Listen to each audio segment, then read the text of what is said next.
राम राम, जय श्री राम, जय श्री राधे कृष्णा।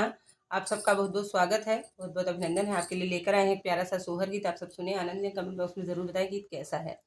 राम के मथवा तिलकवा बहुत निकला गई, बहुत निकला गई हो। ललना कौशल्या गोदिया खेला मैयो, पलना झूला मैयो, पलना झूला मई हो। ललना कौशल्या गोदिया खेला मैयो, पलना झूला मैयो, पलना झूला मई हो।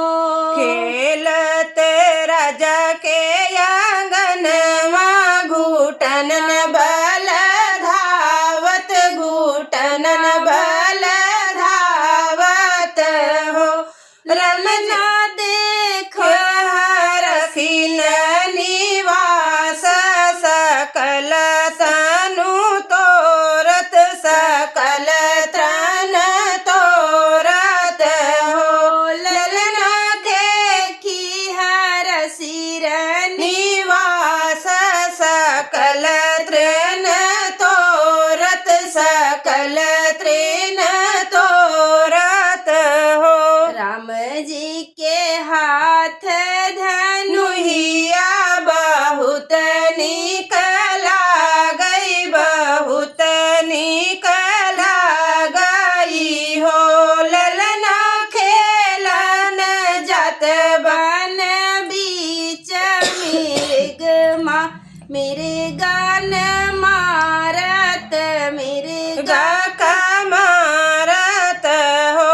ललना खेलन जात बन बीच, मृगन कहिया मारत, मृग कहिया मारत हो। एक मृग को देखी कहत रघुनायक हो।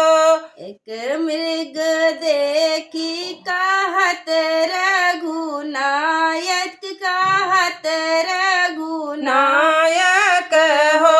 ललना यह गुरु आसन लायक, अति सुखदायक, अति सुखदायक हो। ललना यह गुरु आसन लायक, अति सुखदायक, अति सुखदायक हो। लखन जीवान सुधारत, मधुर बखानत, मधुर बखानत हो। ललनायक बान समारत, दूजे न मारत, दूजे न मारत हो। ललनायक बान लागे समारत, दूजे न मारत, दूजे न मारत हो। मारी मृग बन लावत, नृपति दिखावत, नृपति दिखावत हो। ललना बहुत खुशी मही पाल, सोलाल दुलारत, रमन का दुलारत हो। ललना बहुत खुशी भे मही पाल, सो ललना दुलारत, ललना दुलारत हो।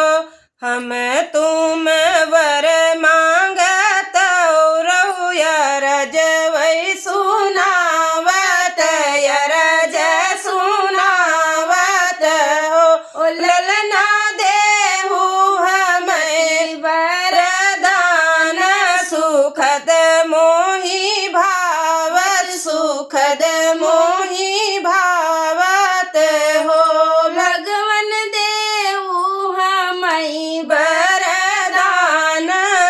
सुखद मोहि भावत सुखद मोहि भावत हो। जय जय श्री राम।